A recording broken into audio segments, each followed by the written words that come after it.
hecho aquella clasificación de los negocios jurídicos y habíamos clasificado en negocios sujetos a plazo o a condición, ¿recuerdan? Dijimos, el plazo es un suceso que era futuro y cierto, ¿sí? Que sabía que iba a llegar un momento que iba a acontecer ese acto jurídico. Entonces, cuando yo celebro una compraventa y la dejo sujeta a un plazo, hasta tanto no se cumpla ese plazo, la compraventa no va a producir sus efectos. Porque justamente esa clasificación de los negocios jurídicos, atendiendo al plazo o la condición, lo que nos indicaba es el momento a partir del cual el negocio va a producir sus efectos, ¿sí? Entonces, cuando yo tengo un negocio sujeto a plazo o condición, los efectos jurídicos se van a producir cuando se cumple el plazo o la condición, ¿sí? Nosotros podemos tener un plazo, el plazo es un evento futuro y cierto, ¿sí? Si yo digo, en el plazo de 3 meses hago una compraventa y digo, va a producir sus efectos en el plazo de 3 meses, bueno, sé que llegado los 3 meses va a producir los efectos y por lo tanto una parte va a pagar el precio, la otra va a recibir la cosa y se va a producir la transferencia dominial, ¿sí? Si yo digo, bueno, queda condicionado al recibimiento de tal persona que se reciba de contador, por ejemplo, bueno, en ese caso, hasta tanto no se cumpla la condición, que es ese evento futuro e incierto, ¿sí? No sé si en algún momento se va a cumplir o no, y si no se cumple puede ser que el acto jurídico sea eternamente ineficaz, ¿sí? Que nunca llegue a producir sus efectos. A su vez, tanto la condición como el plazo pueden ser tanto suspensivos como resolutorios, ¿sí? Estamos ante un plazo suspensivo, como en este caso, cuando suspende la eficacia de los efectos, o suspende los efectos hasta tanto acaezca ese plazo o esa condición. Y podemos estar también, cuando hablamos de negocios jurídicos sujetos a plazo o a condición, podemos también estar ante plazos o condiciones que sean resolutorias, ¿sí? No sé, en un contrato de préstamo, por ejemplo, donde alguien preste un bien hasta tal momento, ¿sí? Entonces los efectos se van a producir hasta ese momento. Pasado ese momento, el negocio va a ser válido, pero va a ser ineficaz porque va a haber dejado de producir sus efectos, ¿sí? ¿Queda claro la ineficacia? Estamos en un caso que es totalmente distinto al de la nulidad, porque acá las partes cumplieron se adecuaron a las exigencias del legislador, ¿sí? Cumplieron con los requisitos que establecía el legislador en el 1261 y lo que hacen es prever la eficacia del negocio, prever los efectos del negocio que se van a generar en un momento posterior. ¿Queda claro? Profe, ¿Sí? La diferencia, a ver si entendí bien. ¿Me escuchas bien? Sí, yo te escucho. Ah, bien. No, tengo red bajo, me dice por las dudas. La nulidad no se puede celebrar el negocio, entonces. Y la ineficiencia. No produce efecto. La si se nulidad celebra. es como si no existiera. Ah, bien.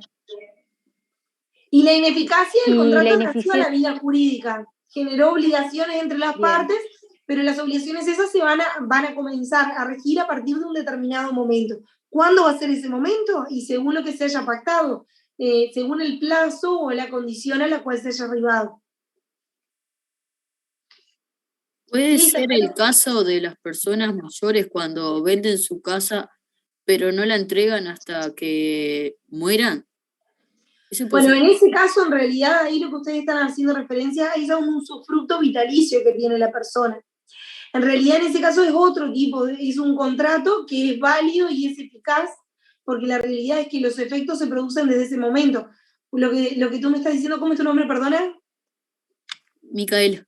Micaela, lo que tú me estás diciendo es un negocio jurídico en el cual la persona vende la nuda propiedad del bien, que cuando vayamos propiedad van a ver lo que es un desmembramiento del dominio que se hace, la propiedad se divide en dos partes, una parte que es la nuda propiedad llamada y otra parte que es el usufructo, ¿sí? Y hay una persona que conserva la nuda propiedad y otra que puede usufructuar del bien, por lo tanto puede utilizar el bien habitar si fuera un inmueble, y puede hacerse dueño también de los frutos que la cosa produce, por lo tanto podría incluso arrendar ese inmueble, ¿sí? Y las ganancias o los frutos que perciba los podrá percibir durante toda su vida.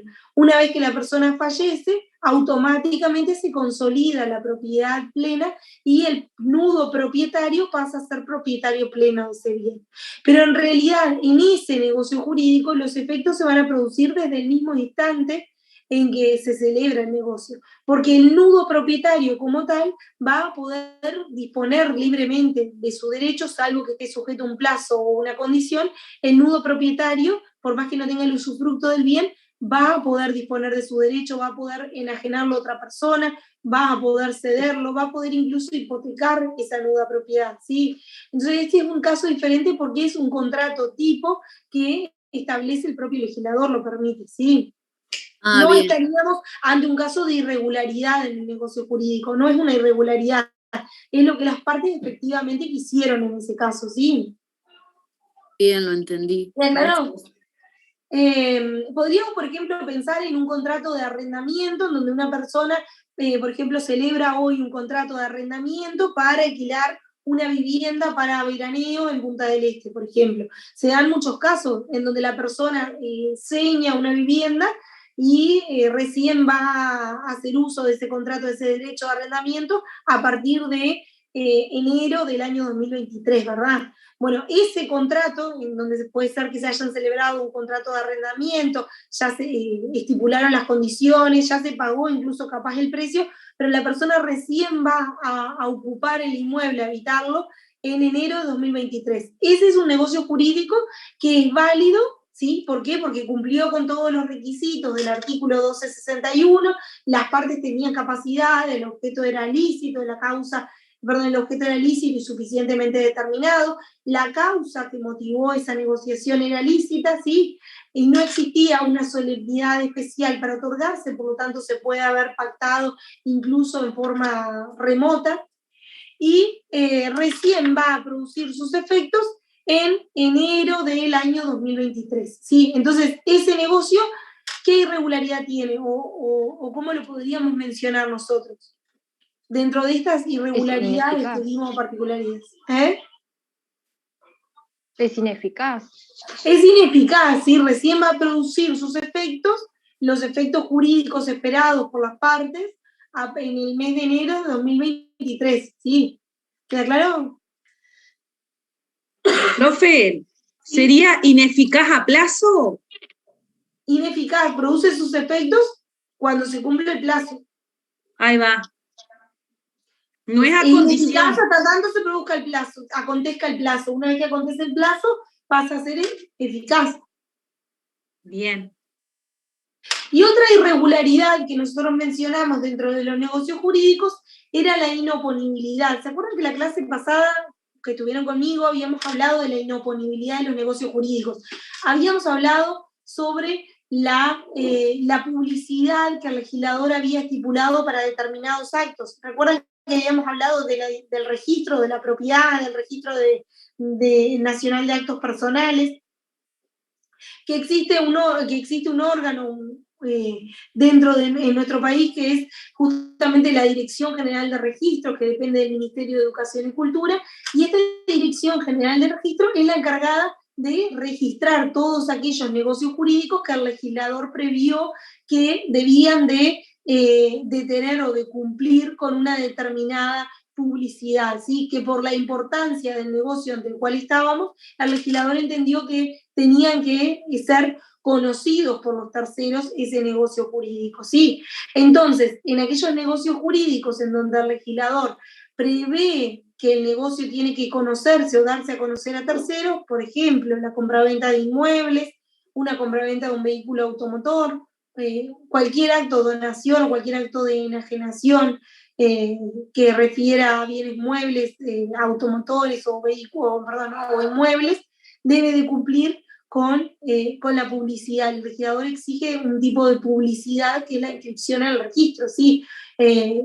Cuando se hace una compraventa de un inmueble, además del otorgamiento de la escritura pública, además de eso, el escribano que interviene, ¿sí? inscribe el documento en el registro, se presenta ante el registro y llena un formulario que es una minuta que se llama, en donde se resume el acto que se está otorgando, se dice quiénes son las partes, cuál es el precio, la forma de pago, y eso se inscribe en el registro. Esa inscripción en el registro hace que nosotros podamos sacar información respecto de cualquier bien registrable y esa inscripción nos arroja la información de quiénes son los titulares o quiénes son aquellas personas que tienen, ya sean titulares o por algún otro motivo, que tengan derecho respecto de ese bien, ¿sí?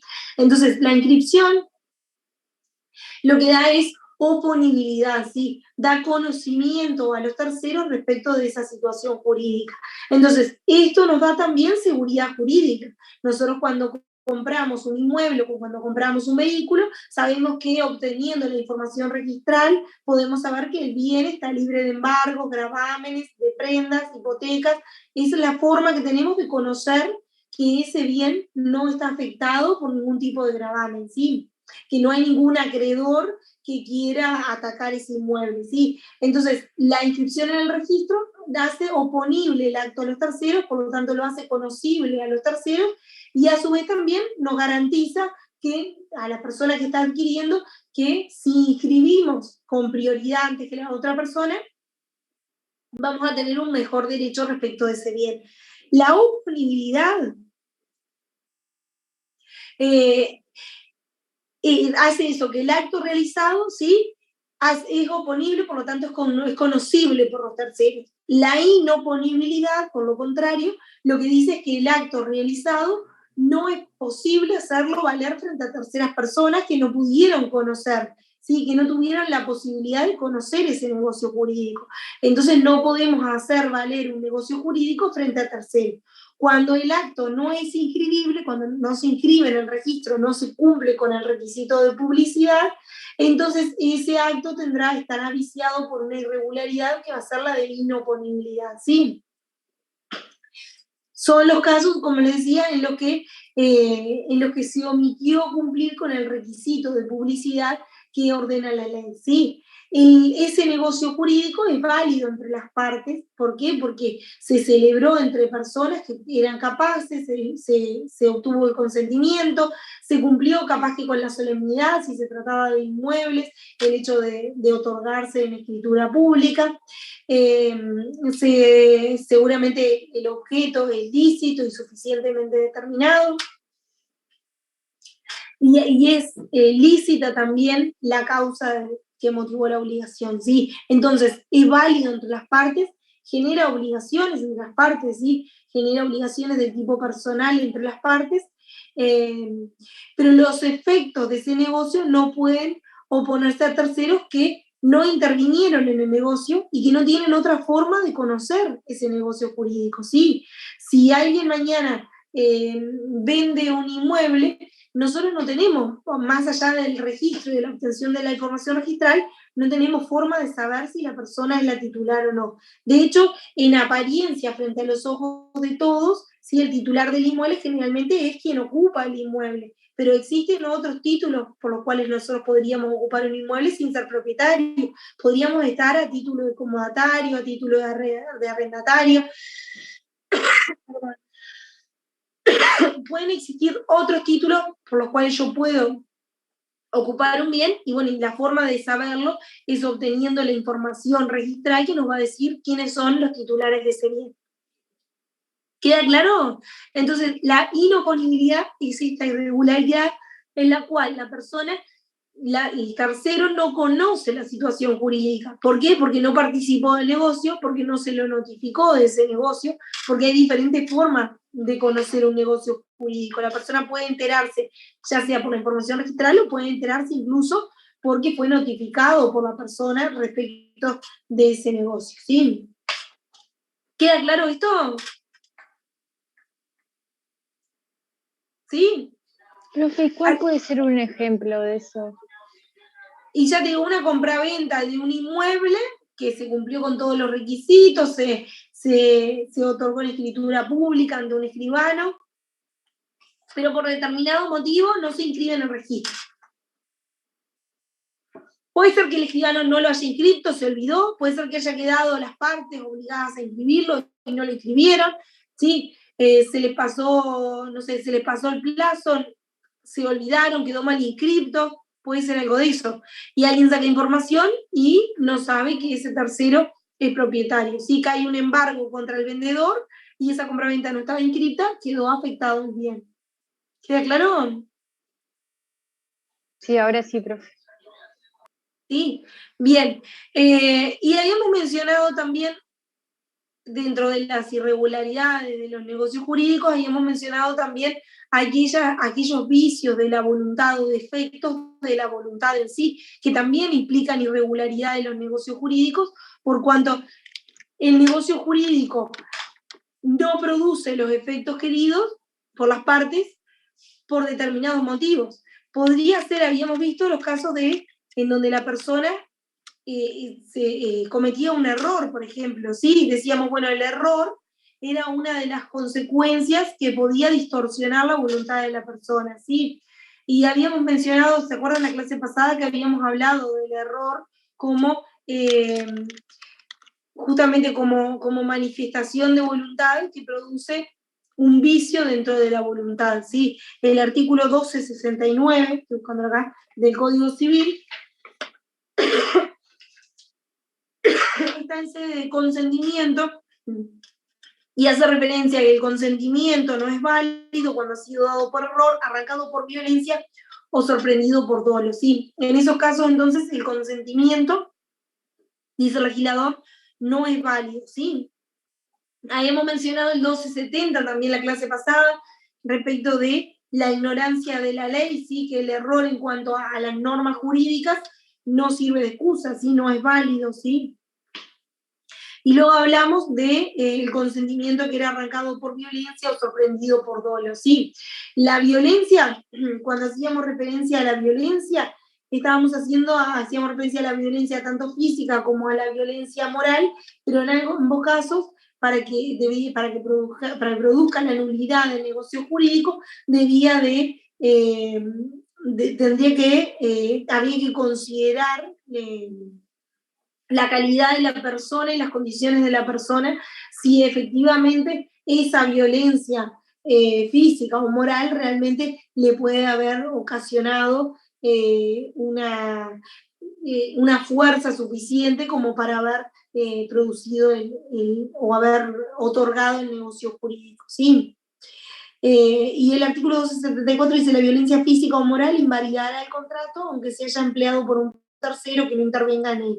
En este caso, cuando hablamos de violencia, la persona a su vez, como es un acto que está viciado, podríamos decir que estamos ante un acto que es nulo relativamente, la persona tiene un plazo de 4 años para presentarse judicialmente y manifestar y probar de que efectivamente otorgó ese negocio jurídico en donde estaba presionado por determinada violencia, ¿sí? Entonces, cuando estamos hablando de violencia, el negocio jurídico produce efectos nace a la vida jurídica, pero puede ser declarado nulo, ¿sí? Para eso la persona tiene que probar el vicio del cual adolecía. Luego el artículo 1275 dice: para que el dolo pueda ser un medio de nulidad, es preciso que se haya dado causa al contrato. Tendrá este carácter cuando con palabras o maquinaciones insidiosas de parte de uno de los contrayentes fuese inducido el otro a celebrar un contrato que en otro caso no hubiera otorgado, ¿sí? Cuando hablamos entonces de dolo, estamos hablando de aquellas maquinaciones o aquellos artilugios que utiliza una persona para llevar a otra a celebrar un contrato. Por ejemplo, no sé, sería el caso de que alguien vaya a comprar un vehículo automotor y que el vehículo esté fundido y la persona adultere determinadas piezas para que el vehículo prenda y pueda, no sé, funcionar durante algunos minutos, ¿sí? En realidad, ahí la persona utilizó determinada estrategia, artimañas a los efectos de engañar al comprador para que pudiera celebrar ese negocio. Ese negocio jurídico, entonces, puede producir la nulidad del negocio. Dice, el dolo incidente no vicia el contrato, pero el que lo comete debe satisfacer cualquier daño que hubiese causado, ¿sí? El dolo puede ser un medio de nulidad y es preciso que haya dado causa al contrato. Yo entiendo que si nosotros compramos un vehículo automotor y el vehículo está fundido, pero con determinadas artimañas para que encendiera durante algunos minutos, en realidad ahí habría que ver si no estamos ante un tipo de nulidad. O sea, o que pudiéramos presentarnos pidiendo la nulidad, ¿verdad? Ya que para cualquier persona comprar un vehículo, de por sí, el motivo principal debe ser de que el vehículo como tal funcione, ¿sí? Entonces ahí estábamos ante los vicios de la voluntad, ¿sí? Profe, ¿Queda claro esto? ¿Sí? ¿dónde encontramos en el manual el dolo que no lo encontré? ¿O no está? Página No sé, capaz que no está. 337. Página 337, lo escribo en el chat. Gracias, Micaela. Bien, buenísimo entonces.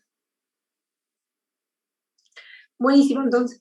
Y luego habíamos hablado de algunos otros desacuerdos voluntarios, ¿sí? Que en realidad lo van a ver ustedes también más adelante, que eran desacuerdos o desacuerdos de la voluntad que justamente se producían por, bueno, hacer parecer a los terceros lo que en realidad no es, ¿sí? Mostrar una cosa que realmente no existe, ¿sí?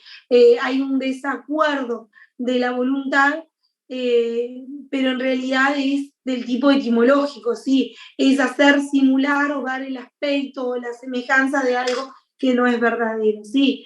Y bueno, y en cuanto a la simulación como defecto de la voluntad de la persona, se gesta justamente en un acuerdo de voluntades, ¿sí? Si bien el negocio como tal es simulado, ¿sí?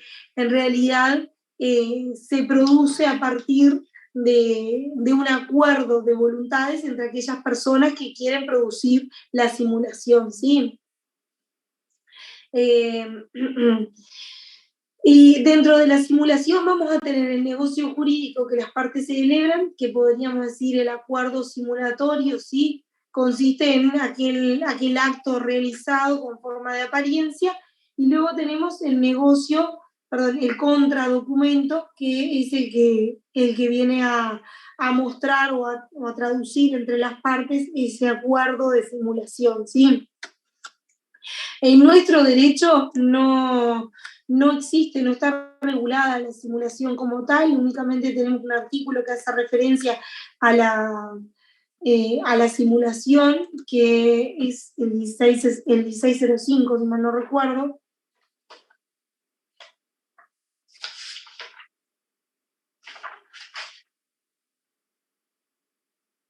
Bueno, no recuerdo el artículo, después se los busco y se los paso.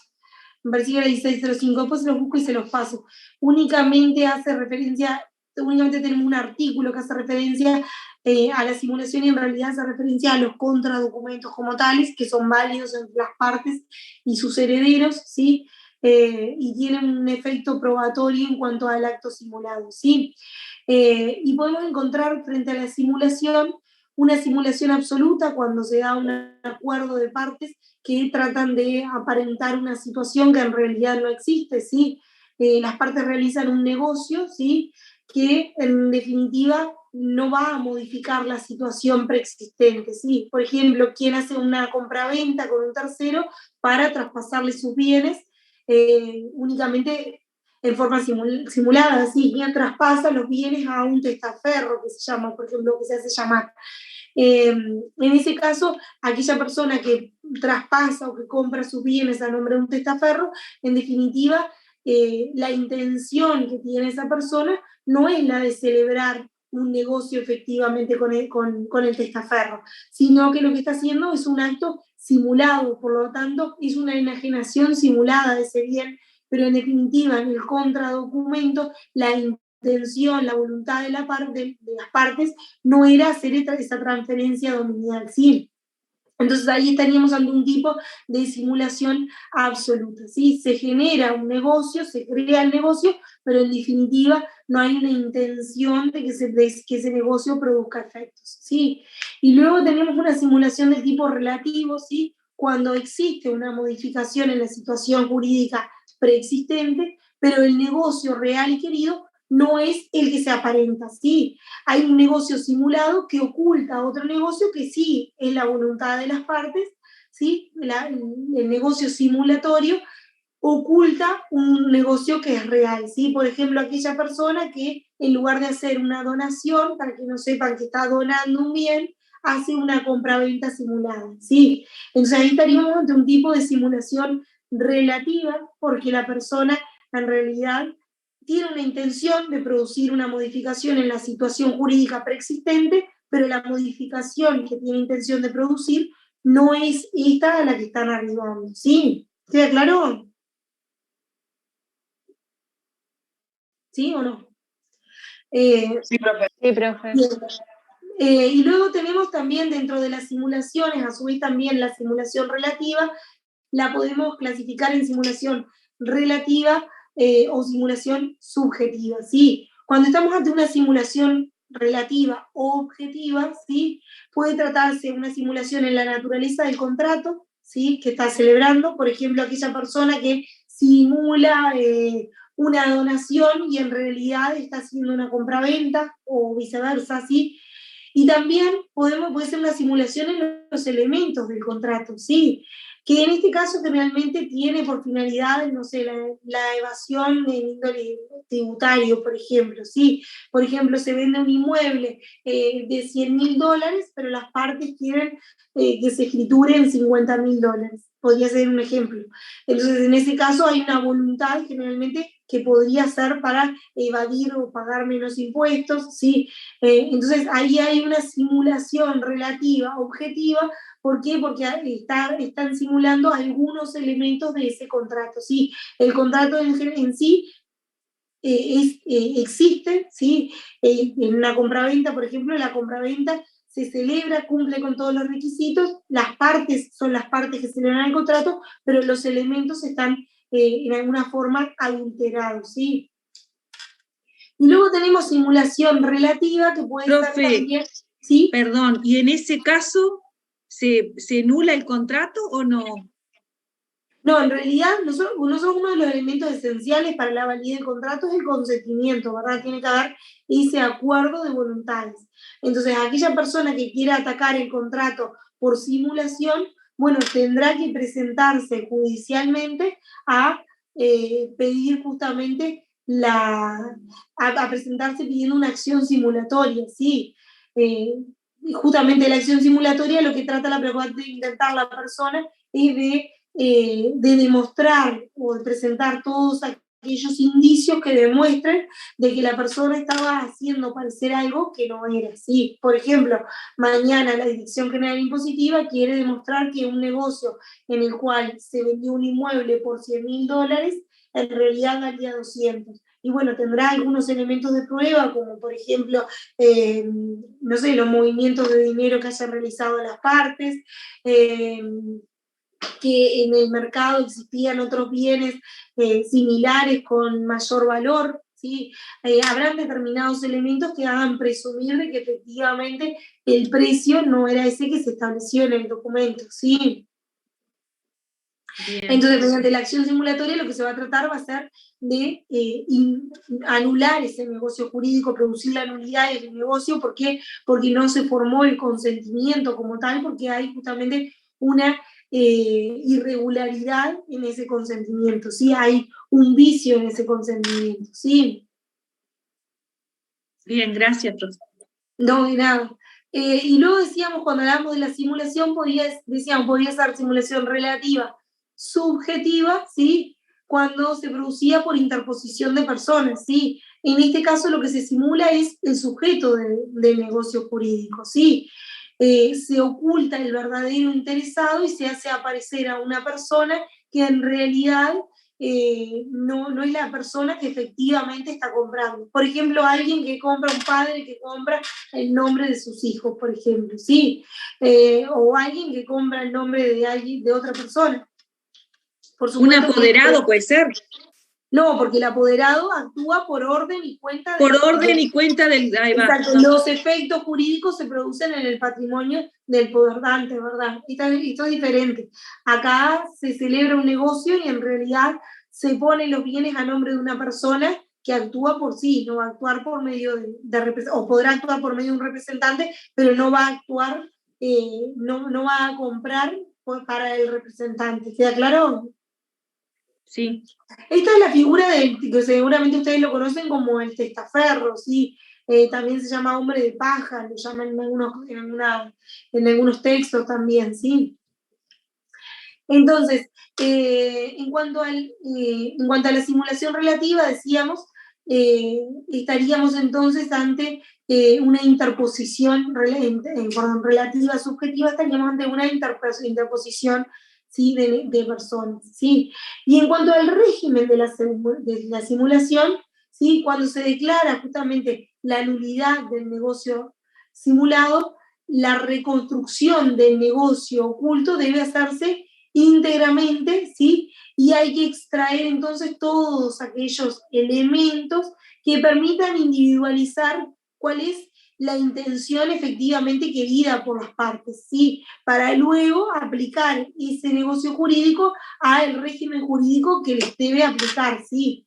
Por ejemplo, en el caso de que se haya simulado una compraventa con la finalidad de encubrir una donación, por ejemplo, el régimen jurídico que se le va a aplicar va a ser el de la compraventa, ¿sí? O, perdón, el de las donaciones, en este caso, si era que era para ocultar una donación, ¿sí? ¿Qué efectos produce la simulación? Bueno, en cuanto a las relaciones internas, en cuanto a ese contradocumento, va a regir el acuerdo simulatorio, ¿sí? Va a prevalecer el acuerdo simulatorio frente a cualquier otro documento que hayan celebrado las partes, ¿sí? Es el artículo, perdón, estaba buscando el artículo este es el 1580. Dice, los contradocumentos surten efectos entre los contrayentes y sus herederos, pero no pueden perjudicar a sus sucesores por título singular, los cuales se considerarán como terceros, ¿sí? O sea que va a surtir efecto entre los contrayentes y entre los herederos, ¿sí? En el caso de la simulación absoluta, cuando la simulación es absoluta es cuando no se quería ningún negocio, ¿sí? O sea que cuando no se quiere ningún negocio, en definitiva, no existe ese negocio, ¿sí? Entonces, en la simulación absoluta, la posición que tienen las partes de ese contradocumento, ¿sí? Va a permanecer incambiada, ¿sí? O sea que lo único que hay es un negocio simulado, una mera apariencia, ¿sí? Y en la simulación relativa, ¿sí? Una vez que se declara la nulidad del negocio simulado, ¿sí? Y se identifica cuál es el verdadero negocio que tuvieron intenciones de realizar las partes, se va a determinar cuál va a ser el régimen jurídico aplicable a ese negocio jurídico, ¿sí? En cuanto a eso, en cuanto a las relaciones entre las partes que planificaron o cranearon este negocio simulado. En frente a los terceros, que son personas que no conocen este negocio, bueno, frente a los terceros, el negocio aparente es el negocio válido para las partes, ¿sí?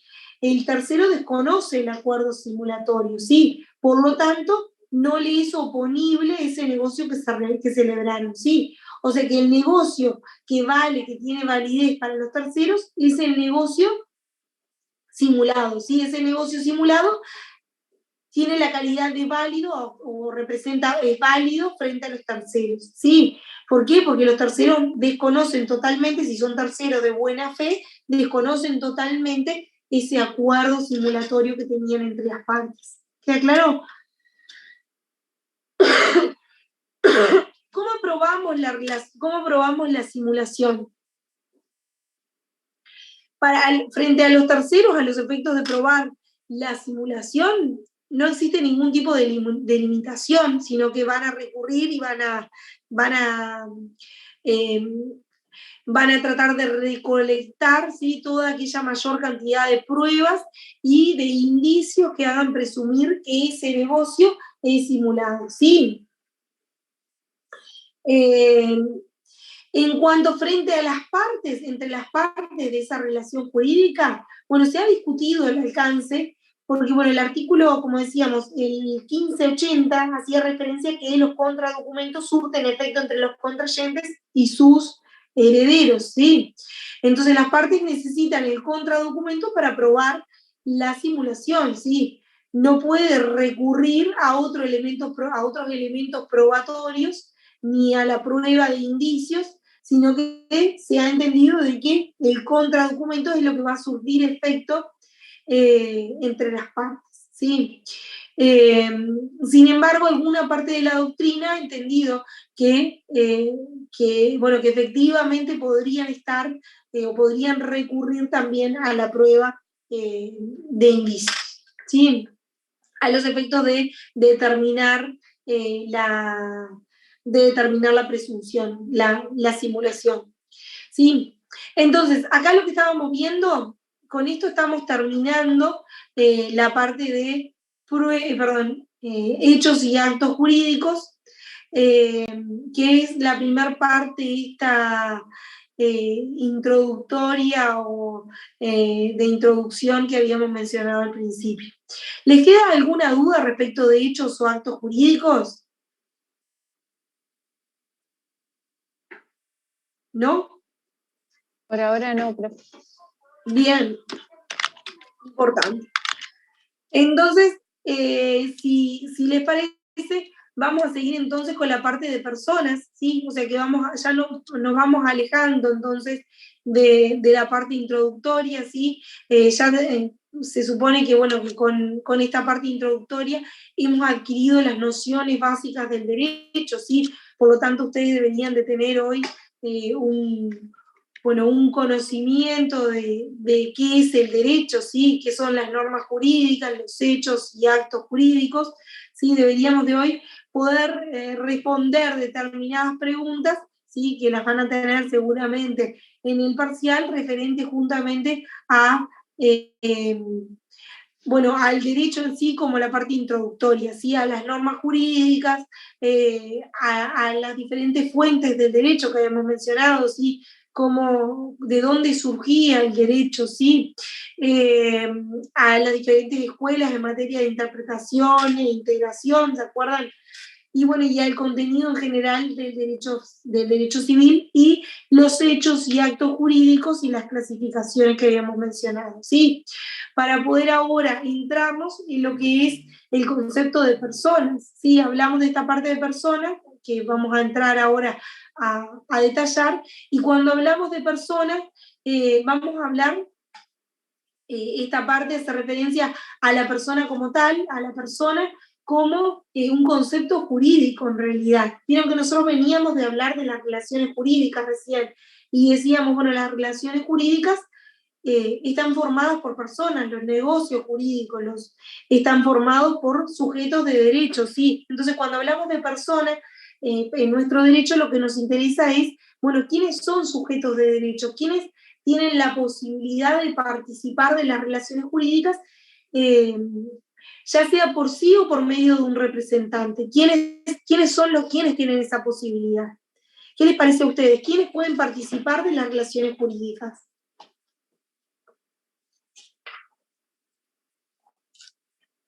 ¿Qué tipo de personas conocen ustedes?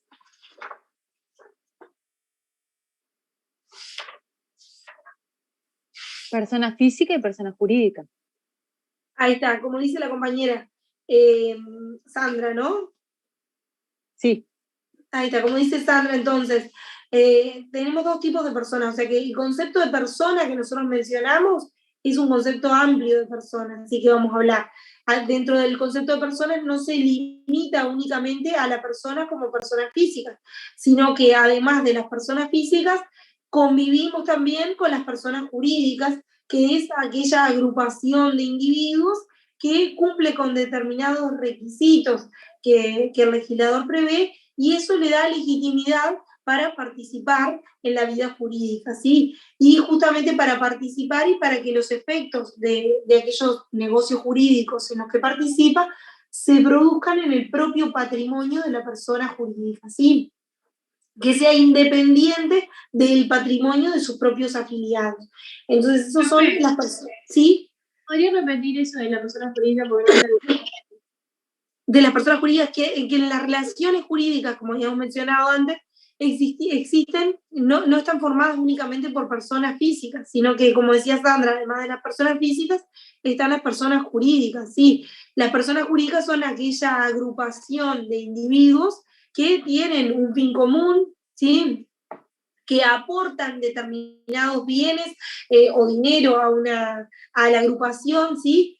Y que por determinados motivos, ¿sí? Se agrupan para poder concretar un objeto determinado, ¿sí? Ya sea un club de handball, ¿sí? Que se forma una asociación civil para poder llevar adelante el dictado de clases o recaudar fondos para poder mejorar una infraestructura del club. Bueno, todo eso pueden ser por medio de personas jurídicas, que a su vez esas personas jurídicas se han formado y se encuentran respaldadas por el Estado porque tienen una aprobación estatal. Esa aprobación del Estado les da legitimidad, ¿sí? Y les permite entonces participar en la vida jurídica por sí mismos, ¿sí? Así que las relaciones jurídicas están formadas en algunos casos por personas físicas, en otros casos por personas jurídicas. El concepto de persona como tal es un concepto que es puramente jurídico. El concepto que nosotros tenemos en nuestro país como persona, ¿sí? Está establecido en el artículo 21 del Código Civil, además de la normativa extranjera que le damos ingreso por medio de la Constitución. Bueno, además de la normativa extranjera, el artículo 21 es el que nos da este concepto de persona. Que el concepto de persona que nosotros tenemos puede diferir del concepto de persona que existe en otro ordenamiento jurídico, ¿sí? Eso lo tenemos que tener en cuenta. Entonces, dentro de nuestro ordenamiento jurídico, el artículo 21 dice: son personas todos los individuos de la especie humana, se consideran personas jurídicas y por consiguiente capaces de derechos y obligaciones civiles, el Estado, el fisco, el municipio, la iglesia y las corporaciones, establecimientos y asociaciones reconocidos por la autoridad pública. Vieron que acá el código específicamente dice reconocidos por la autoridad pública, por lo tanto es fundamental este reconocimiento en el caso de las personas jurídicas, ¿sí? Entonces, las relaciones jurídicas suponen el nacimiento de derechos y obligaciones, ¿sí? Lo que para una persona implica un derecho, para el resto de la sociedad puede implicar una obligación, ¿sí? El derecho de propiedad que tiene una persona implica también una obligación para el resto de la sociedad de respetar entonces ese derecho de propiedad, ¿sí? Entonces, en las relaciones jurídicas, cierta persona o grupo de personas se colocan en una situación jurídica y existe otro grupo de personas que se colocan en una situación jurídica que podríamos llamar pasiva, ¿sí? Entonces, lo que interesa al derecho, sí, es la calidad de personas, ya sean físicas o jurídicas, pero aquellos que tienen la posibilidad de participar de las relaciones jurídicas, ya sea por sí o por medio de un representante, pero que pueden participar en la vida jurídica, ¿sí? Que su accionar, ya sea por sí o por medio de un representante legal o voluntario, produce efectos jurídicos. Son destinatarios, lo que nos interesa es quiénes pueden ser destinatarios de los efectos jurídicos, ¿sí? ¿Quiénes son destinatarios de los derechos y las obligaciones? Y bueno, en nuestro ordenamiento jurídico son destinatarios de derechos y obligaciones las personas físicas y las personas jurídicas. Ahora tenemos que cuestionarnos, bueno, ¿quiénes son las personas físicas y quiénes son las personas jurídicas? En cuanto a las personas jurídicas, ahora lo que vamos a mencionar son justamente las personas jurídicas que menciona el legislador acá en el 21, el Estado, el fisco, el municipio, la iglesia, las corporaciones, establecimientos y asociaciones reconocidos. O sea, tener en cuenta eso, que además de la persona física, existe la persona jurídica. Pero a partir de acá, lo que nos vamos a centrar ahora es en hablar del concepto de persona como persona física, ¿sí? Lo que sí tenemos que tener en cuenta es eso, que el concepto mismo de persona difiere de la noción vulgar que tenemos de persona, ¿sí? ya que nosotros en la vida cotidiana es normal asociar el término persona con el de ser humano, ¿sí? Pero en el ámbito jurídico no siempre cuando hablamos de persona lo asociamos al ser humano, podemos estar hablando de una sociedad, de una corporación y estar utilizando el término persona, ¿sí? En principio, en el antiguo imperio romano se llamaba persona aquella a la máscara que se utilizaba, que utilizaban los actores para cubrir el rostro, ¿sí? Y para hacer aumentar la voz. Entonces el término persona surge a partir de esa caracterización o personaje que utilizaban, ¿sí? Es un término entonces que proviene del teatro, ¿sí? Y luego se trasladó a la vida jurídica, ¿sí?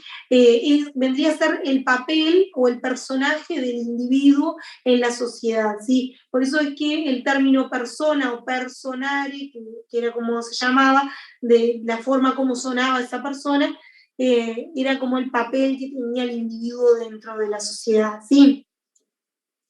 En nuestro ordenamiento jurídico, desde el punto de vista jurídico, el concepto de persona y de sujetos de derecho son coincidentes, ¿sí? Equivale cuando hablando de sujeto de derecho, sí. No hay duda dentro de nuestro ordenamiento jurídico que persona y sujeto de derecho coinciden, sí. Y también aquí, cuando hablamos de derechos de la personalidad, sí. Pero en realidad estas nociones de persona y de sujeto de derecho no siempre se dio de esta forma, o sea que en algún momento dentro de nuestro ordenamiento jurídico incluso existió la esclavitud, por ejemplo, en donde determinados individuos de la especie humana no eran considerados personas, ¿sí?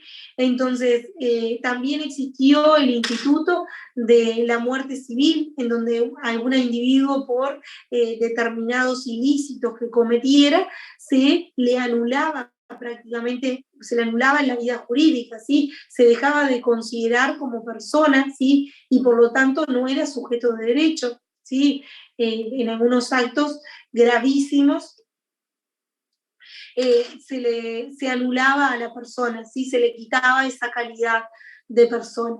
Hoy en día en nuestro ordenamiento jurídico, tanto la muerte civil como la esclavitud se encuentran abolidos y por lo tanto el ser humano hoy es persona por el hecho de ser un individuo de la especie humana, como así lo establece el artículo 21, ¿sí? Y a su vez también tenemos a las personas jurídicas que son reconocidas, ¿sí? Por el Estado, ¿sí? Lo que en el caso de las personas jurídicas necesitamos el reconocimiento, ¿sí? La declaración de su existencia para que existan, ¿sí? Por lo tanto, en el caso de las personas jurídicas, si el Estado no les brinda esa declaración de existencia, ¿sí? O ese reconocimiento, entonces legalmente no existe. Si no cumple con los requisitos y además con la voluntad del Estado para que el pronunciamiento estatal, para que nazca la vida, entonces no existiría, ¿sí? Bueno, el término sujeto de derecho, podríamos decir, solo pertenece a los individuos de la especie humana y por equiparación a estos individuos, a aquellas personas jurídicas que cumplieron entonces con los requisitos que previó el legislador y que tienen entonces la aprobación del Estado, ¿sí? Entonces, la personalidad, ¿sí? Como tal, para que la persona sea considerada persona, entonces debe cumplir con los requisitos que establece el legislador, ¿sí? Tener en cuenta eso, que es un término puramente jurídico, ¿sí?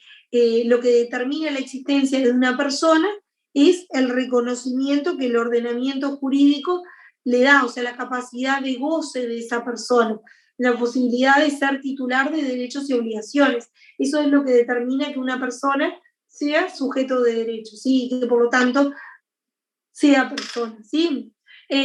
Bueno, en principio se entiende que parte de la doctrina ha entendido que únicamente la propia existencia de la persona ya implica ser sujeto de derecho, ¿sí? Sin embargo, han existido diferentes posiciones en cuanto a la naturaleza jurídica de la persona, ¿sí? Cuando hablamos de naturaleza jurídica decimos, bueno, ¿a qué se parece esto que estamos haciendo referencia a la persona? ¿Sí? ¿Qué es esto Lo que preguntamos es qué naturaleza tiene esto que nosotros llamamos personas, ¿sí?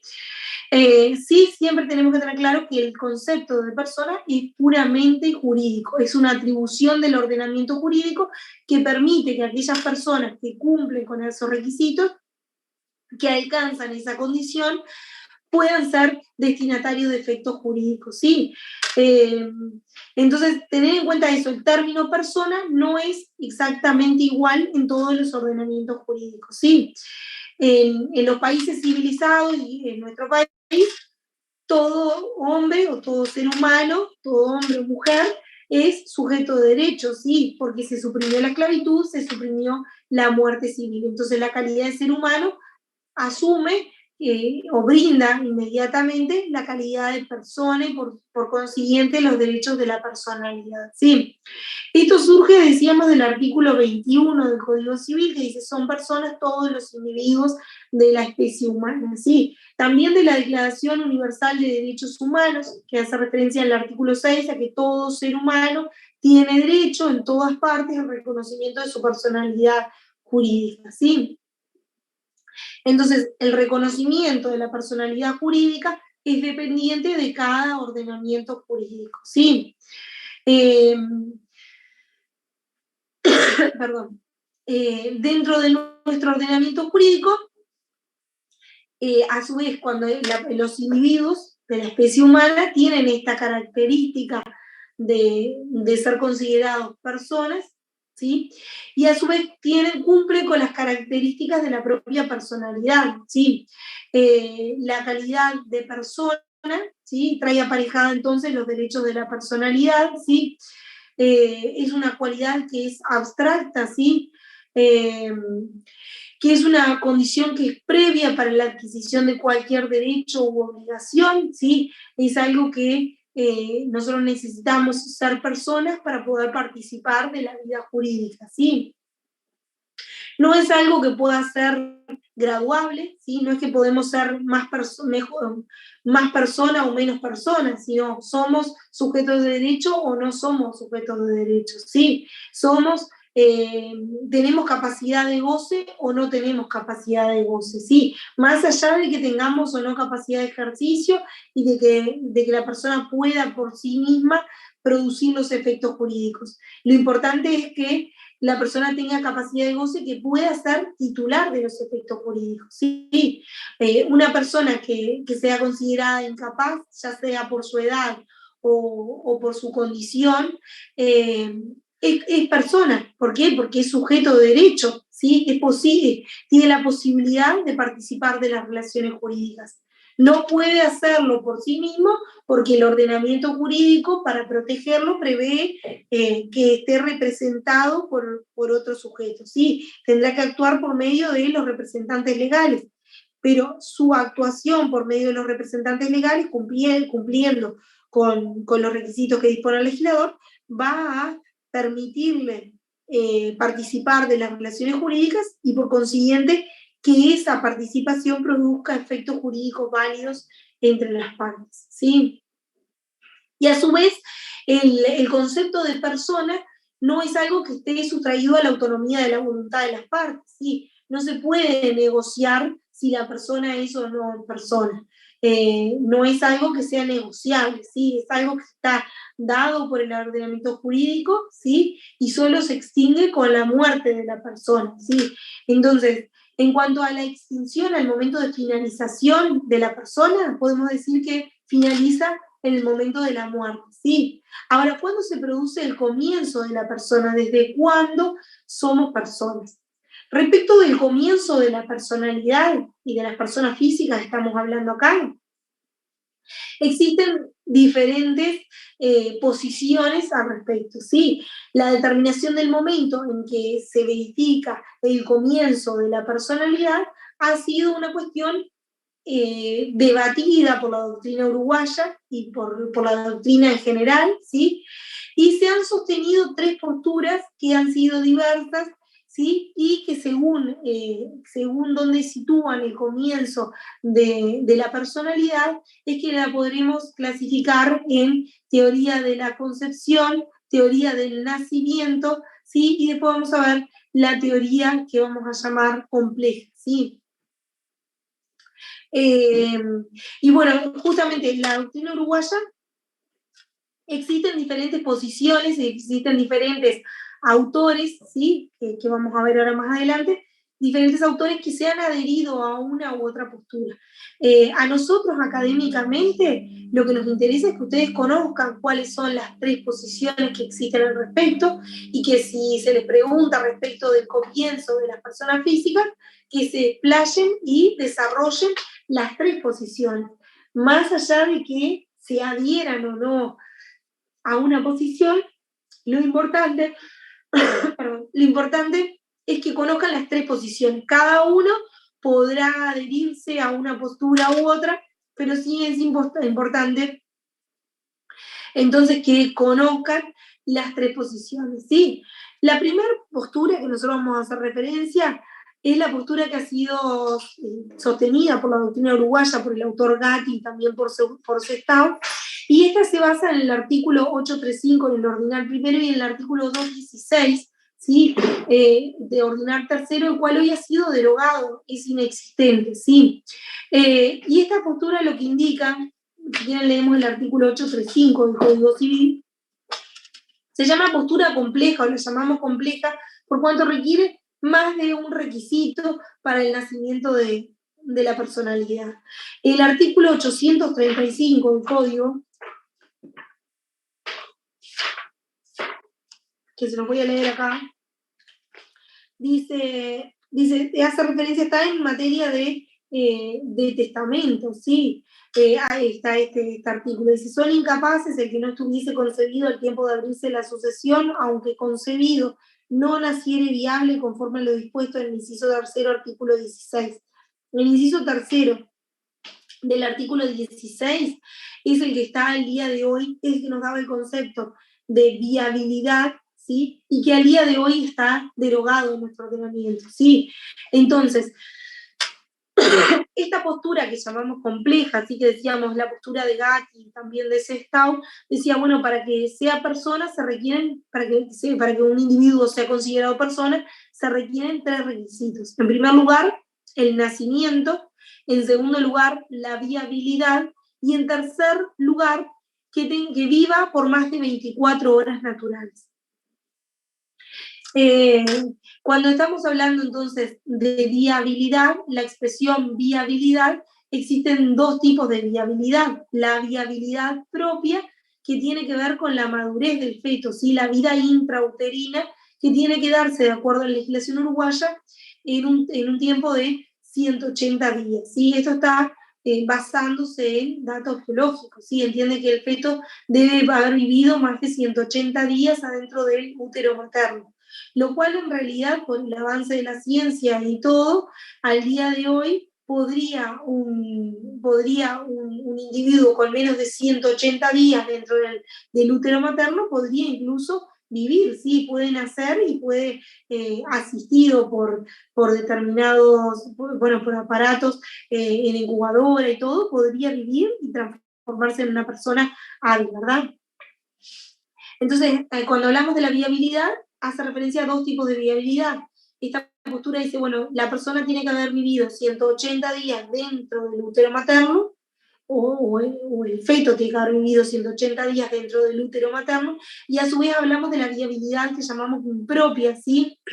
Que a su vez hace referencia a que no puede tener defectos o vicios congénitos, ¿sí? Que impidan el desarrollo normal, ¿sí? Que lo inhabiliten a la vida extrauterina. Entonces, cuando hablamos del término viabilidad, es un término que es puramente asociado a la medicina, ¿sí? Y por lo tanto también está asociado al avance de la tecnología y de la ciencia, ¿sí? Lo que para aquella época, 180 días, era impensado que un individuo con menos de 180 días en el útero materno pudiera vivir, ¿verdad? Que alguien con un periodo de gestación menor a 180 días podría salir a la vida y vivir. Bueno, esto en realidad es justamente la ciencia ha demostrado que esto es posible, ¿sí? Bueno, entonces las personas que sustentan esta posición consideran entonces, bueno, que se debe cumplir con estos requisitos de viabilidad, ¿sí? A su vez también hacen referencia al plazo confirmatorio de viabilidad, ¿sí? Tiene que vivir 24 horas naturales, ¿sí? Para que adquiera la personalidad. Entonces debe de vivir por lo menos 24 horas por sí mismo, sin ningún tipo de aparato, ningún tipo de ayuda externa para que se considere persona, ¿sí? Deberíamos de pensar entonces, bueno, ¿qué ocurrió desde el momento en que ese sujeto nació, ¿sí? No, desde que nació, si no llegó a cumplir 24 horas naturales, ¿sí? Perdón, ¿Sí? eso dentro de la viabilidad. Exacto, existe, nosotros cuando esta postura lo que pide es que la persona nazca en primer lugar. A su vez que además de nacer, se basan en el artículo este que nosotros habíamos mencionado, el 216, el ordinal tercero, que hacía referencia a la viabilidad, que hace referencia a la viabilidad propia de los 180 días dentro del útero materno y a la viabilidad impropia o externa, que es justamente a esta posibilidad de existencia fuera del útero materno sin ningún tipo de ayuda extra, ¿sí? Y a su vez también hace referencia a un plazo confirmatorio de vida. Tiene que vivir también, por lo menos, dice esta postura, debe de vivir por lo menos 24 horas, ¿sí? Según, bueno, para estos autores, entonces, estos requisitos de la exigencia para ser persona que haya nacido, que haya vivido 24 horas naturales, y bueno, justamente el exigirle la viabilidad, entienden que no se contradice con el término de personas que hace referencia el artículo 21 del Código Civil, ¿sí? Lo que entiende entonces que en realidad estos elementos vienen a complementar el artículo 21 del Código Civil, ¿sí? Entonces, esta es la postura que nosotros llamamos postura compleja. ¿Por qué? Bueno, porque nosotros parten ya no del 21, sino que parten del artículo 835, que en realidad este artículo 835 está ubicado, como decíamos, en materia de testamento. El artículo 835 dice quiénes son capaces de adquirir por testamento, ¿sí? Perdone, y dice, no son capaces para adquirir por testamento, son incapaces aquella persona que no estuviese concebido al tiempo de abrirse la sucesión y aunque concebido no naciere viable conforme a lo dispuesto en el artículo tercero, en el inciso tercero del artículo 216. ¿Sí? O sea que acá estamos en materia de testamento. Dice, bueno, ¿quiénes pueden adquirir por testamento y quiénes no? Dice el artículo este. Sin embargo, esta postura se aferra a este artículo 835 del Código Civil y toma estos requisitos para trasladarlo justamente al concepto de persona, ¿sí? Esta no es hoy la posición más aceptada dentro de nuestro, bueno, dentro de nuestra materia, pero sí tenemos que conocerla porque existe y justamente determinados autores se han afiliado a ella y aún existen autores que se adhieren a ella.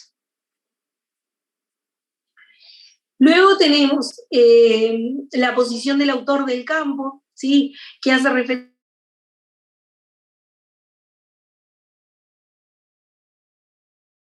esta es la teoría del nacimiento como el comienzo de la personalidad, y bueno, quien adhirió a esta posición es el doctor del campo, ¿sí? Se basa en el artículo 21 del Código Civil que señala que el hecho de nacer con vida, pues son personas todos los individuos de la especie humana. Él entiende que el hecho de nacer con vida, de haber vivido separado del útero materno, ¿sí? Nos pone frente a un nuevo ser humano y por lo tanto a una nueva persona de derecho, ¿sí? De acuerdo a lo que establece esta posición, la teoría del nacimiento, una vez que el individuo nace, ¿sí? Por el hecho de nacer y de desprenderse entonces de la madre, a partir de ese momento entonces es persona y adquiere la personalidad jurídica. No requiere esta posición entonces los elementos de la viabilidad y el plazo, sino que únicamente requiere el hecho del nacimiento, ¿sí? justamente critica la otra posición en cuanto que el artículo 835 hace referencia y 216, que está el inciso tercero, que está derogado, son requisitos para adquirir por herencia, ¿sí? y por donación, y rigen exclusivamente para determinada capacidad, esto es para la capacidad de heredar y recibir por donación, ¿sí? Y luego tenemos la última posición, ¿sí? Que es la teoría de la concepción, ¿sí? Que esta posición hace referencia a la concepción como elemento determinante del comienzo de la personalidad del ser humano, ¿sí? Dice el artículo 21, dice, son personas todos los individuos de la especie humana. Entonces, entiende esta posición que la cuestión es tratar de entender desde cuándo se es individuo de la especie humana, ¿sí? Y bueno, y se aferra a la postura de que se es individuo de la especie humana una vez que se adquiere una individualidad propia, ¿sí? Desde el momento entonces de la concepción, ¿entiende? Esta posición es que el individuo adquiere esa personalidad, ¿sí? Entonces, recurre a las ciencias naturales, ¿sí? Y entiende que una vez fecundado el óvulo, ¿sí? Estamos en presencia de un nuevo ser humano, ¿sí? Que tiene una vida actual que tiene características propias que lo hacen único y diferente a otro de su especie, ¿sí? Entonces, esta posición de la concepción parte entonces del artículo 21, que dice que son individuos, perdón, son personas todos los individuos de la especie humana. A su vez también se adhiere al artículo 23 del Código del Niño, que en realidad hoy se encuentra derogado, ¿sí? Según el cual la protección prenatal comprende la protección del niño antes de su nacimiento, ¿sí? O sea que se extiende, hay una protección del feto antes de nacer, ¿sí? El niño comienza a existir y a tener derechos desde antes incluso de haber nacido. También la Convención Americana de Derechos Humanos, también llamado Pacto de San José de Costa Rica, al cual el 15.737, ¿sí? En sus artículos 4 y 5, que hacen referencia al derecho a la vida y a la integridad física, y lo prevén desde antes del nacimiento, ¿sí? También al Código de la Niñez y la Adolescencia, ¿sí? Que tiene como uno de sus cometidos asistir y proteger a los menores moral y materialmente abandonados desde la concepción hasta la mayoría de edad, ¿sí? Alguien está escribiendo ahí que se le corta. ¿Me están escuchando bien? Se corta un poco, profe. Sí, de ratito se corta, profe. Ay, perdón. Bueno, avísenme. Está. Intento hablar más cerca, pero bueno, capaz que si quieren igual saco la cámara para que no se, capaz es por algo de internet, ¿les parece? Yo le iba a decir eso, si saca la cámara, quizás... Sí, capaz que es eso. Corto la cámara sí, ahí, bien, bueno, pero... capaz que ahí me mejor, sí. Decíamos, bueno, entonces esta posición de la concepción, que gran parte de nuestra doctrina adhiere a esta posición, ¿sí? Justamente protegiendo el derecho de la vida, bueno, apoyándose en la Convención de Costa Rica, en la Convención Pacto de San José de Costa Rica, en la Convención Interamericana de Derechos Humanos, ¿sí? Entendiendo que la vida humana está protegida desde el momento de la concepción, ¿sí? A partir de la concepción comienza un derecho que es la protección esa al individuo que aún no ha nacido, ¿sí? Y también decíamos al Código de la Niñez y la Adolescencia, ¿sí? Por lo tanto, algunos autores entienden que dentro de nuestro Código Civil la protección está dada no desde el momento del nacimiento, ¿sí? Sino que el nacimiento, dice Aristóteles, por ejemplo, entiende que el nacimiento es el pasaje en realidad, no es la humanización del ser humano, sino que es el pasaje o la transformación de ese sujeto de derecho, ¿sí? Es como la continuación de un ciclo que ya había comenzado la persona antes de nacer, ¿sí? Y bueno, esta es la posición entonces que hace referencia justamente al término persona. Existe dentro de nuestro ordenamiento jurídico diferente protección para el concebido, ¿sí? Para el sujeto de derecho concebido, como les decía, el Código de la Niñez y la Adolescencia. Con anterioridad el Código Civil también daba un tipo de protección, ¿sí? En materia de capacidad para adquirir por testamento, ya lo habíamos mencionado, ¿verdad? Que el artículo 835 dispone, dice, son incapaces el que no estuviera concebido al tiempo de abrirse la sucesión, por lo tanto, una vez que la persona está concebida, ya es capaz, ¿sí? Para adquirir por testamento, ¿sí? O sea que a partir de la concepción, ya la persona es sujeto de determinadas obligaciones. También el Código de la Niñez y la Adolescencia prevé también en materia de alimentos, ¿sí? Prevé también una potestad, una protección hacia la madre desde el momento de la concepción, ¿sí? El artículo 274 en sede de patria potestad también prevé que ante el fallecimiento del padre durante la gestación, la madre va a administrar los bienes que van a corresponder al sujeto que aún no ha nacido, ¿sí? Bueno, existen, como les digo, existen determinados artículos entonces dentro de nuestro ordenamiento jurídico que hacen presumir que se es persona desde el momento de la concepción, ¿sí? También existen artículos que tienden a la protección del individuo, incluso pudiendo aplicarse medidas de protección cuando su madre se encuentra en situaciones que puede generarle un daño, ¿sí? Y bueno, nosotros generalmente en esta clase, generalmente vemos una sentencia que fue una sentencia, la primera sentencia que se dictó atendiendo justamente a la protección o a este término de personas desde la concepción. La voy a buscar en realidad porque creo que la tengo.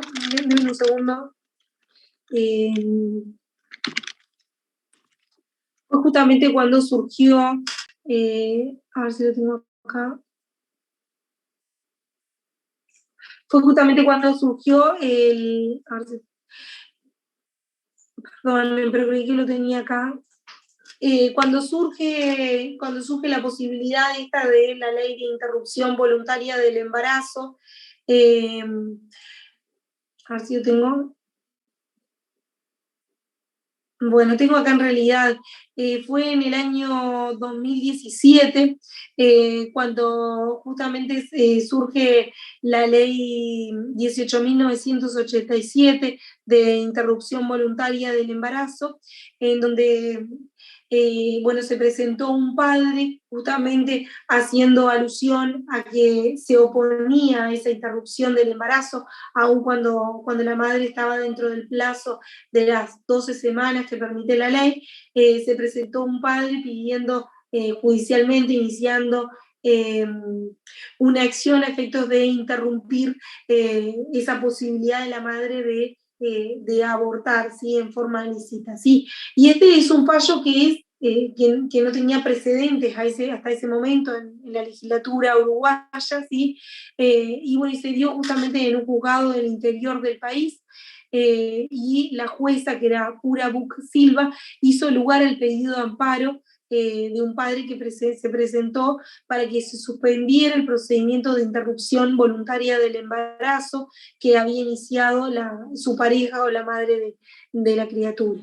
La diferencia entre los dos progenitores, que uno quería interrumpir el embarazo y el otro no, generó una situación que fue, bueno, que hasta ese momento era única en el país, a raíz de lo que establecía la ley 18987 sobre interrupción voluntaria del embarazo, y fue bastante conocido en realidad justamente porque la magistrada dispuso hacer lugar a la demanda de amparo, disponiendo la suspensión por parte de la institución médica del procedimiento previsto por la ley de interrupción voluntaria del embarazo, y un hecho que es bastante particular dentro de esta sentencia, es que incluso la jueza decidió designarle un abogado defensor de oficio para el propio feto, ¿sí? para el individuo que aún no había nacido. Por lo tanto, dentro de las partes, como parte de ese juicio, participó también el feto, ¿sí? Participó por medio de un defensor de oficio que se le asignó y fue parte de este pleito. ¿Sí? En realidad tengo una sentencia acá. Dice, en los hechos, dice, el hombre había entablado una relación amorosa con la mujer, fruto de lo cual consiguieron un hijo que llevaba menos de 3 meses de gestación. Si bien las partes no conformaron una pareja con las connotaciones propias del concubinato, el padre expresó su disposición de hacerse cargo de su hijo, independientemente de que la madre esté dispuesto a ejercer su rol como tal o no. Dice, el pasado 25 de enero la madre le comunicó verbalmente al padre que había comenzado el trámite ante una mutualista para poner fin al embarazo, ya que su deseo era no dar a luz al niño, ¿sí? Y como ustedes saben, la ley 18.987 prevé la posibilidad de realizar la interrupción voluntaria del embarazo, siempre y cuando se cumplen determinados requisitos, ¿verdad? Que la persona se haya presentado ante una mutualista, que haya estado debidamente asesorada, ¿sí? Que se presente dentro de los 3 meses de gestación, ¿sí? Bueno, dice, el padre intentó de todas formas posibles hacer reflexionar a la demandada de que depusiera su actitud, lo cual resultó infructuoso, y la magistrada entendió en su dictamen que la ley de interrupción voluntaria del embarazo no puede entenderse e interpretarse como una operación matemática, y que con todo respeto parece que se pretende, dice, bueno, que correspondía continuar con el embarazo. Entonces la jueza dictaminó justamente de que la persona entendió de que no cumplía con todos los requisitos porque no había sido debidamente asesorada, y bueno, y pretendió interrumpir entonces este procedimiento que se había decretado. Está en realidad muy interesante la sentencia, después se la voy a buscar y se la voy a mandar. Lo que tenía acá era, simplemente era un resumen, pero en realidad tengo la sentencia que se la voy a pasar, porque de hecho en la propia sentencia se plantean también estas 3 posiciones que nosotros estamos mencionando hoy acá en clase. Estaba buscando en realidad, pero no la encuentro acá. Profe, ¿y cuál fue la sentencia final? No se permitió la interrupción voluntaria, se detuvo por medio de esta acción, se detuvo entonces el procedimiento de interrupción voluntaria del embarazo. Si ustedes lo buscan, lo googlean, el caso fue muy conocido, porque no hubo un caso similar, hasta ese momento no había ningún caso similar en nuestro país. Entonces fue algo que se conoció y que fue muy renombrado. Si lo buscan, lo googlean, seguramente les va a aparecer. Creo que finalmente igual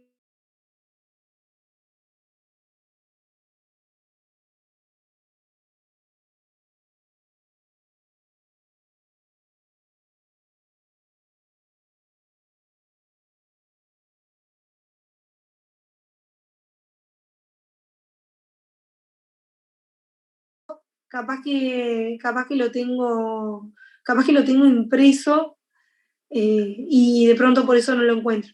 Se los busco, si lo tengo impreso y se los envío, ¿sí?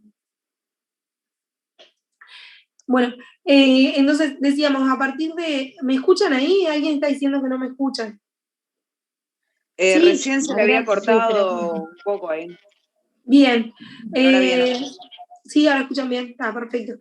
Entonces decíamos, bueno, tenemos que tener en cuenta entonces, en materia de personas, bueno, ya sea que nos adhiéramos a una u otra posición, tenemos que conocer entonces de la existencia de estas tres posturas, ¿sí? Por lo tanto, según cuál sea el origen o el momento en que se considera el individuo como sujeto de derecho, es que vamos a estar a las tres posiciones estas que habíamos mencionado recién, ¿sí? Lo que sí no hay duda es de cuándo ocurre el fin de la personalidad, ¿sí? En realidad el legislador uruguayo no ha consagrado una disposición específica que indique cuándo se tiene lugar por fin de la personalidad. Sin embargo, existen diferentes preceptos, ¿sí? Para los cuales se hace referencia a la muerte de la persona, ¿sí? Pero no existe en nuestro ordenamiento jurídico ningún texto que expresamente lo determine. Lo más cercano a la noción de muerte que estableció nuestro ordenamiento jurídico está establecido en el artículo 7º de la ley 14.005, que es la ley que regula el trasplante de órganos y tejidos, ¿sí? Y dice que no se podrá efectuar la autopsia ni emplear el cadáver o piezas anatómicas del mismo para fines científicos o terapéuticos, sino después de comprobada la muerte. Dicha comprobación deberá efectuarse por 2 médicos del establecimiento respectivo, que no serán los que realicen las operaciones previstas en el inciso anterior, y la conclusión deberá basarse en la existencia de cambios patológicos irreversibles e incompatibles con la vida. Entonces, dentro de nuestro ordenamiento jurídico, el fin de la persona o de la personalidad se produce a partir de la muerte. Cuando se produce la muerte o se considera que la persona finalizó su calidad de tal, bueno, desde el momento en que lo más parecido que tenemos es este artículo de la ley de trasplante de órganos y tejidos, desde el momento entonces que se producen cambios patológicos que son irreversibles e incompatibles con la vida, ¿sí? Estos cambios patológicos no siempre son elementos suficientes para determinar el alcance del fallecimiento, pero bueno, el momento exacto del fallecimiento lo vamos a tener como elemento probatorio, lo va a surgir a partir de la partida de función de la persona, el cual establece la fecha y hora exacta de la cual la persona falleció, ¿sí? Es el momento en el cual la persona finaliza entonces la personalidad, ¿sí? Y finalizan los derechos de la personalidad, ¿sí? Pero ya les digo, no existe dentro del derecho uruguayo una noción precisa de la muerte, ¿sí? Sino que, tenemos que estar a este otro artículo que, como nosotros habíamos visto, no siempre dentro del ordenamiento jurídico existen todas las previsiones, ¿sí? Muchas veces dentro del ordenamiento existen, falencias o vacíos, ¿sí? Entonces esos vacíos son los que nosotros tenemos que integrar por medio del procedimiento de integración que habíamos mencionado. Entonces vamos a buscar una norma analógica, que es este artículo de la ley de órganos y tejidos, que es la que nos va a dar esta definición de muerte en definitiva, ¿sí? La definición de la persona y por consiguiente la extinción de la personalidad también provoca innumerables consecuencias jurídicas, ¿sí? Entonces es muy importante determinar cuál es el momento del fallecimiento de la persona. ¿Por qué? Porque eso nos va a acarrear determinadas consecuencias jurídicas, ¿sí? En principio, los derechos y obligaciones, salvo que sean del tipo personalísimo, no se van a extinguir con la muerte de la persona, sino que se van a trasladar a sus herederos, ¿sí? Por lo tanto, la muerte de la persona produce la transferencia dominial por el modo sucesión hacia sus herederos. Entonces produce un efecto jurídico, ¿sí? Salvo aquellos que tengan carácter de personalísimos, ¿sí? Que cuando veamos modos de adquirir, vamos a ver entonces dentro de los modos de adquirir justamente el modo sucesorio como modo de adquirir, ¿sí?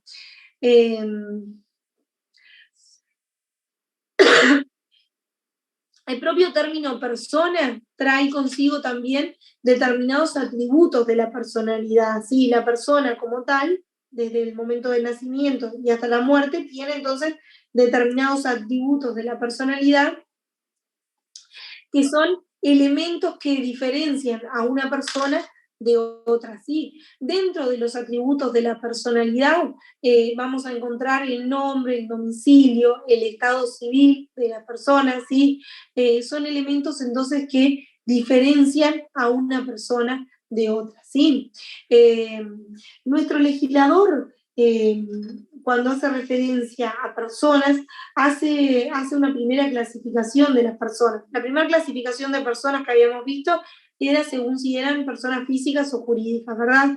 Y tenemos otra subclasificación de personas, que acá podríamos decir, hablar de las personas físicas, que dice las personas, dice del 22, dice son ciudadanos, lo que la Constitución del Estado declara tales, los demás son extranjeros. O sea que acá hace una división entre ciudadanos y extranjeros según cumplan con los requisitos de ciudadanía que establece nuestra Constitución de la República, ¿sí?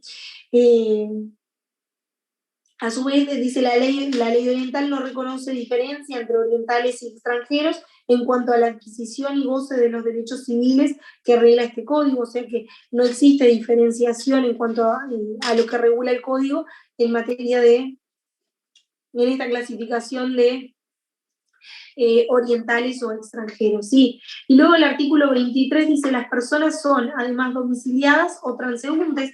Por lo tanto, acá el artículo 23 nos hace una primera clasificación de las personas según tengan o no tengan domicilio, ¿sí? El domicilio de las personas, al igual que el nombre de las personas, es un atributo de la personalidad, es una diferencia de una persona u otra, es un elemento diferenciador. Además, el domicilio, además de ser un elemento de ubicación, también es un elemento diferenciador de una persona u otra. Tenemos dentro del nombre, incluye el concepto de nombre, no solo el nombre de pila, sino también los apellidos, ¿sí? O sea que tenemos como un elemento diferenciador y un atributo de la personalidad, el nombre, ¿sí? El nombre incluye el nombre de pila y los apellidos, ¿sí? Que son los medios de identificación de las personas. Todas las personas tienen el derecho de usar un nombre y a su vez también tienen la obligación de identificarse y hacerse conocer por medio de un nombre, ¿sí? Esto es también el derecho de exigir al resto de la comunidad, ¿sí? Que respete ese nombre, que ese nombre no sea menoscabado o vulnerado, ¿sí? Entonces, el nombre es un atributo y un elemento diferenciador de la persona, ¿sí? Y cuando hablamos de nombre, hacemos referencia al nombre de pila y también el apellido. Ambos elementos conforman entonces el término nombre, ¿sí? Tiene una característica, una doble característica de derecho y de deber, ¿sí? Es a la vez de un derecho también y representa una obligación para que la persona lo utilice, ¿sí?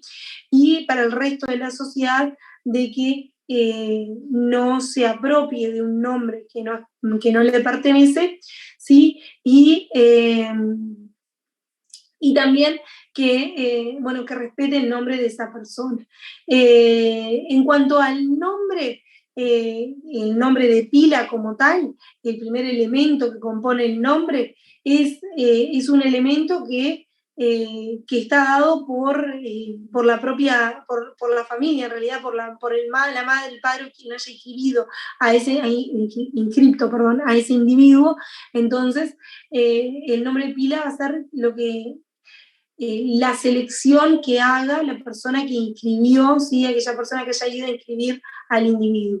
Ese es el nombre de pila, ¿sí? Y por otro lado tenemos el apellido, que es aquel elemento que vincula a la persona con su familia, ¿sí? Tiene la característica entonces de traspasarse entonces de un individuo a otro por el hecho por un hecho natural y de familia, ¿sí?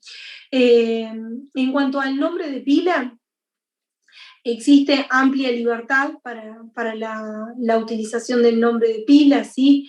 Los padres pueden libremente elegir el nombre de pila, ¿sí? Siempre y cuando no sea un nombre que pueda generar confusión o que resulte ridículo o extravagante, ¿sí? Existen determinadas limitaciones al respecto, y quien va a definir si el nombre puede utilizarse o no, si no es ridículo, extravagante o inmoral, o que suscita equívocos respecto al sexo de la persona, va a ser el oficial del registro de Estado Civil, que es la persona que se encarga de extender la partida de nacimiento y de recibir los datos. Bueno, va a ser esa persona quien va a utilizar su criterio para determinar entonces si el nombre que los padres eligen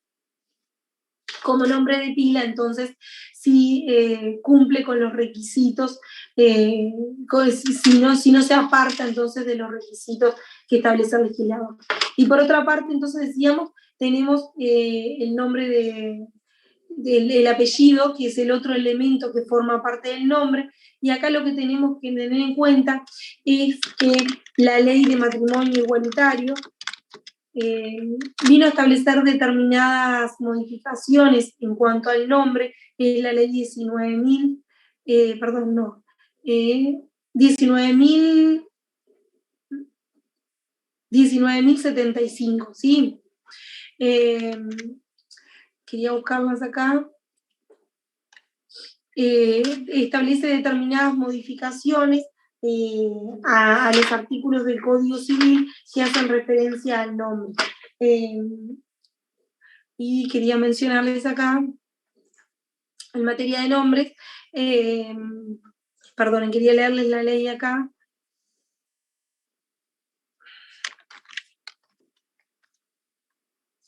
Dice el artículo 25 de la ley 19.075, que modifica justamente el artículo 27 del Código Civil.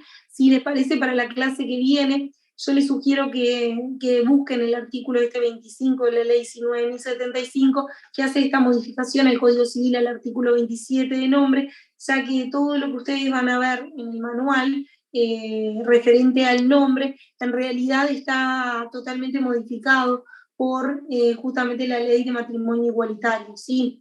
Entonces tengan en cuenta que en esta parte el manual está desactualizado, por lo cual tendrán que ir actualizándolo en la medida que vamos dando la clase, ¿sí? Así que yo les sugiero que respecto del nombre se descarguen justamente el artículo 27 del Código Civil nuevo, o el artículo 25 que sustituye el artículo 27. Dentro del nombre, dice el artículo 27 del código, dice, el hijo habido dentro del matrimonio heterosexual llevará como primer apellido el de su padre y como segundo apellido el de su madre. Los padres podrán optar por invertir el orden establecido precedentemente siempre que exista acuerdo entre ellos. O sea que acá hace referencia al orden de los apellidos, ¿sí? Y una de las características de la ley 19.075 es justamente que previó la posibilidad de alterar el orden de los apellidos, ¿sí? Con anterioridad a esta ley, el apellido del padre iba en primer orden y el de la madre en segundo lugar. Esta ley permite que se pueda invertir el orden establecido, o sea, el orden de los apellidos, siempre que exista acuerdo entre los padres. En definitiva... Profe, ¿sí? ¿Solo para el matrimonio igualitario o para todos? No, para todos. Lo que pasa es que en realidad cuando estamos acá estamos hablando de matrimonio heterosexual, por lo tanto vamos a tener un padre y una madre. Si estuviéramos ante un matrimonio homosexual, en realidad ahí, como tenemos dos padres y dos madres, vamos a ver que el orden de los apellidos lo van a tener que determinar ellos, ¿sí? Entonces decíamos, cuando estábamos dentro del matrimonio heterosexual, va a ser primero el del padre y en segundo lugar el de la madre, siempre y cuando se pongan de acuerdo entre ellos, en primer lugar, si existe acuerdo entre ellos, pueden alterar el orden de los apellidos, ¿sí? El hijo habido dentro del matrimonio homosexual llevará los apellidos de sus padres en el orden que opten expresamente. O sea, acá van a ser ambos padres o ambas madres que van a determinar el orden de los apellidos, ¿sí? Y en caso de no existir acuerdo, el orden de los apellidos se determinará por sorteo al momento de la inscripción realizado por el oficial de Estado Civil. O sea que si hay acuerdo, van a ser ambos padres o madres quienes van a poder determinar el orden de los apellidos. Si no existe acuerdo, bueno, va a ser el oficial del registro de Estado Civil quien va a hacer el sorteo, ¿sí? Dice, el hijo habido fuera del matrimonio, en caso de parejas heterosexuales, llevará como primer apellido el de su madre y como segundo, el de su padre y como segundo el de su madre. Los padres podrán optar por invertir el orden establecido precedentemente, siempre que exista acuerdo entre ellos, y será de aplicación lo establecido en el segundo inciso del numeral primero. Lo mismo, cuando es, ya sea que sean hijos dentro del matrimonio o hijos fuera del matrimonio. Que sean hijos fuera del matrimonio significa que no son hijos de padres casados, ¿sí? Eso significa. El hijo habido fuera del matrimonio inscrito por uno solo de sus padres llevará los dos apellidos de este. Si el mismo no tuviera segundo apellido, el mismo llevará como primero el de quien lo estaba reconociendo y seguido de uno de uso común. El hijo habido fuera del matrimonio, que no es inscrito por ninguno de sus padres, llevará igualmente el apellido de quien lo concibió, de conocerse, y otro de uso común seleccionado por el inscribiente. El hijo habido fuera del matrimonio, cuyos padres se desconocen, inscrito de oficio, llevará dos apellidos de uso común seleccionados por el oficial de Estado Civil interviniente. Dice, los apellidos de uso común serán sustituidos por el de los padres que reconozcan a sus hijos o sean declarados tales por sentencia, debiendo recabarse a tales efectos la voluntad del reconocido que haya cumplido los 13 años de edad. O sea que, cumplidos los 13 años de edad, la persona puede resolver si quiere mantener el apellido o quiere cambiarlo, ¿sí? En el caso de que con posterioridad a esa fecha se conozca quién es el padre. En los casos de adopción por parte de parejas heterosexuales, cónyuges o concubinos entre sí, el hijo sustituirá sus apellidos por el del padre adoptante en primer lugar y el de la madre adoptante en segundo lugar, y los padres adoptantes podrán, de común acuerdo, optar por invertir el orden establecido precedentemente. En los casos de adopción por parte de parejas homosexuales, cónyuges o concubinos entre sí, el hijo sustituirá sus apellidos por el de los padres adoptantes en el orden que ellos opten expresamente. En caso de no existir acuerdo, el orden de los apellidos se determinará por sorteo entre los apellidos de los padres adoptantes realizado ante el juez que autorice la adopción. De ser adoptado por una sola persona, sustituirá solamente uno de sus apellidos siguiendo las reglas previstas en los numerales precedentes. Si el adoptado fuese adolescente, podrá convenir con el adoptante mantener uno u ambos apellidos de nacimiento. La sentencia que autoriza la adopción dispondrá él o los nombres y apellidos con el que será inscrito el adoptado. Salvo razones fundadas, se conservará al menos uno de los nombres asignados al niño en la inscripción original de su nacimiento. O sea que acá en realidad la ley de matrimonio igualitario justamente lo que vino a prever fue qué ocurría entonces con los hijos nacidos dentro de un matrimonio homosexual, ¿sí? Vino a regular esta situación a partir de la raíz de la regulación del matrimonio, ¿sí? Entonces, cuando tengan en cuenta que cuando estamos hablando de nombre como atributo entonces de la personalidad, no podemos olvidarnos de esta modificación que realizó la ley 19.075 y que justamente viene a modificar varios aspectos en materia de nombre, ¿sí? Entonces, dentro del nombre lo mencionamos como uno de los atributos de la personalidad.